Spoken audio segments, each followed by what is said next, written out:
10th, inter, degree, PG పరీక్షలు, police పరీక్షలు, UPSC పరీక్షలు, ఓ దేశం మీద ఎసోంటి పరీక్షలైనా టైం అంటే టైమే.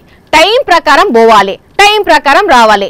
ఇట్లా నిమిషం నిబంధనతోని ఎంతో మంది పిల్లలు పరీక్షలు రాయలేక ఇబ్బంది పడ్డారో కూడా చూసినాం. ఎవరెన్ని చెప్పినా కూడా రూల్స్ ఈజ్ రూల్స్ కదా.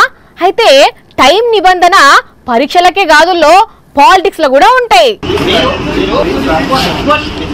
ఒక్క నిమిషం నిబంధనతోని నామినేషన్ వేసే అవకాశం కోల్పోయిండు పెద్దపల్లి జిల్లా దళిత బహుజన పార్టీ అభ్యర్థి మాతంగి హనుమయ్య సారు.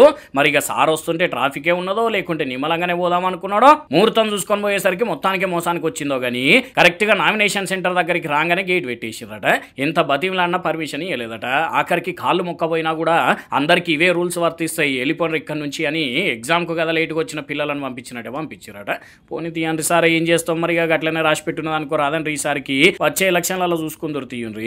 ఇది ఇటు ఉంచితే హైదరాబాద్ లో నామినేషన్ వేసేదందుకు ఒక అన్న రాజస్థానీల వస్త్రధారణతోని మెడల దండేసుకొని చేతిలో నామినేషన్ పత్రాలు పట్టుకొని పెళ్లి కొడుకు పోయినట్టే పోయిండు. ముందుగాల ఒంటె మీద పోతుంటే అందరూ పెళ్లి కొడుకే అనుకున్నారట. తర్వాత చేతిలో ఈ పత్రాలు కనబడేసరికి అప్పుడు అసలు ముచ్చట అర్థమైంది అన్నట్టు. ఇక నామినేషన్లే కాదు ప్రచార చిత్రాలు కూడా బాగానే సాగుతున్నాయి. మల్కాజ్గిరి ఎంపీ అభ్యర్థి రాగిడి లక్ష్మారెడ్డి తరపున ప్రచారం చేసేటోళ్లు ఎల్బీ నగర్ లో మెట్రో ఎక్కి ప్రయాణికులతో మాట్లాడుకుంటూ కారు పార్టీకి ఓటేయాలని అడిగిండ్రు. కానీ ఎంతమంది ఎన్ని ప్లాన్లు వేసినా మాజీ మంత్రి మల్లన్నదే హవా అనుకోరాదండ్రి. మస్తు అంటే మస్తుగా నవ్విచ్చిండు సారు. ఇదంతా పక్కకు పెడితే car party trouble shooter Harish Rao sir CM Revanth రెడ్డికి మళ్ళొకసారి 6 గ్యారంటీలు 2 లక్షల రుణమాఫీ మీద సవాల్ ఇసిరిండు. నేను ఆగస్టు 15వ తారీఖు రుణమాఫీ చేస్తాను. మళ్ళా మొదటి నుంచి రేవంత్ రెడ్డికి ఛాలెంజ్ చేస్తున్నా.